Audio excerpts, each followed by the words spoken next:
Bonjour à tous, c'est JB de Développeur Blockchain et bienvenue dans cette nouvelle vidéo sur les types de références. Alors aujourd'hui, nous allons explorer les arrêts en Solidity. Si vous êtes débutant et que vous avez peu d'expérience, cette vidéo vous aidera à comprendre comment utiliser efficacement les tableaux dans vos smart contracts.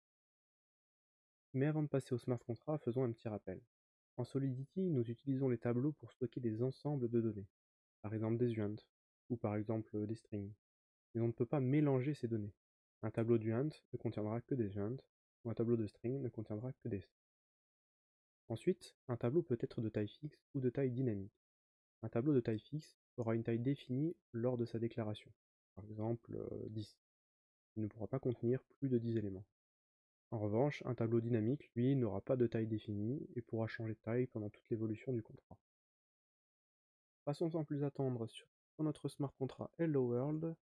On va mettre tout notre ancien code en commentaire pour avoir le champ libre pour présenter le tableau. Commençons par un exemple de déclaration d'un tableau de taille fixe. Ici, je vais déclarer un tableau d'UINT de cette manière, et à l'intérieur des crochets, je vais lui donner la taille que je veux qu'il ait. Donc par exemple ici, je vais lui donner la taille 5. Ensuite, il faut que je lui donne un nom. Là, je vais mettre fixed array. Et ensuite, j'ajoute le petit point virgule pour montrer que ma déclaration est finie. Maintenant, si je veux faire un tableau de taille dynamique, j'ai juste à faire UINT, mes crochets, et là, je déclare mon dynamique array. Et c'est tout ce que vous avez à faire pour déclarer vos tableaux. Et c'est la même chose pour les autres types. Si je veux déclarer un tableau de string, eh bien, je mets string, je mets mes crochets, et je déclare mon string array. Passons maintenant à la manipulation sur nos tableaux en Solidity. Dans un premier temps, je vais changer un peu tout ça. Je vais juste garder un tableau de taille dynamique que je vais appeler myArray. Alors pour commencer, je vais faire une fonction de return afin de pouvoir checker facilement l'état de notre array. Donc je vais faire une fonction return myArray. Cette fonction, elle sera publique, que chacun puisse l'utiliser. Elle sera view, puisqu'elle va juste lire dans la blockchain. Et elle sera returns, puisqu'elle va nous retourner des éléments. Qu'est-ce qu'elle va nous retourner? Elle va nous retourner un type UINT-array, donc un tableau UINT. Et comme on a affaire à une variable qui est de type référence, eh bien on ajoute le petit memory pour sa mémoire. Ensuite, qu'est-ce qu'il va nous retourner? Il va nous faire un return de myArray. Voilà, avec cette fonction, on pourra checker en tout temps l'état de notre smart contract. Alors maintenant, je voudrais ajouter un élément à notre tableau. Donc on va faire une fonction que l'on va appeler add myArray.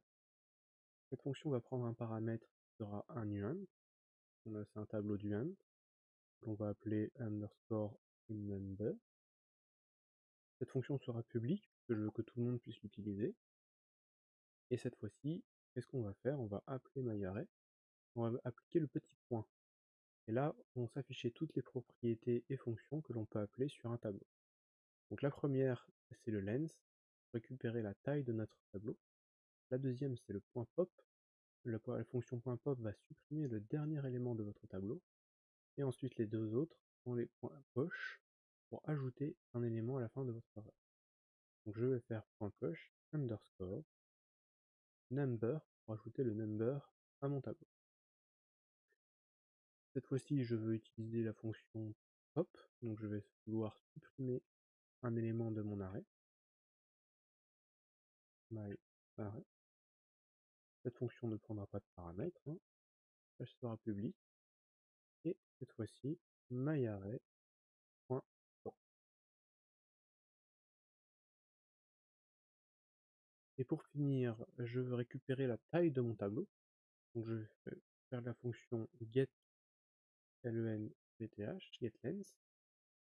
et cette fonction, qu'est-ce qu'elle va faire? Elle sera publique, elle sera view, qu'elle va simplement lire des données sur la blockchain et rien modifier dans le smart contract.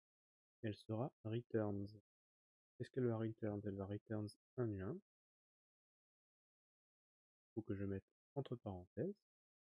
Et simplement, je vais faire uint ln lth égale myArray.len et enfin le return de len. Et voilà.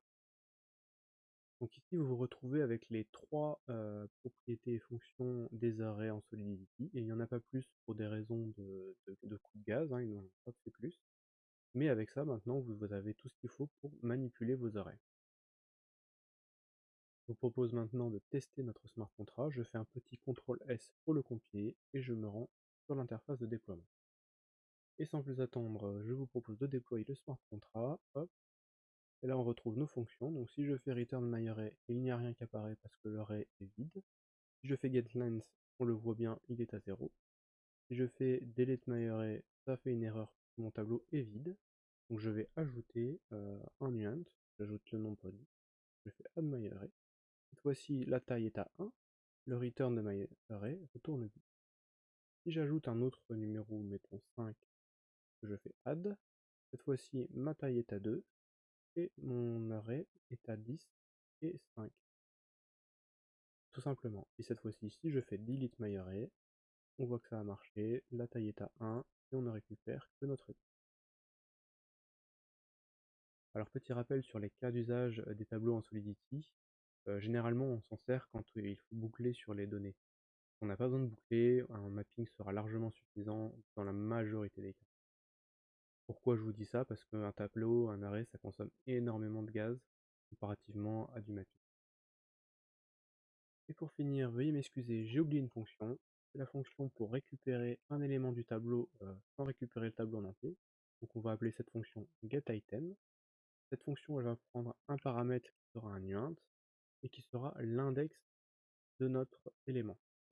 La fonction sera public, view et return d'un nuant. Voilà. Hop. Et on va tout simplement écrire notre return de myArray avec entre crochets notre underscore index. Voilà.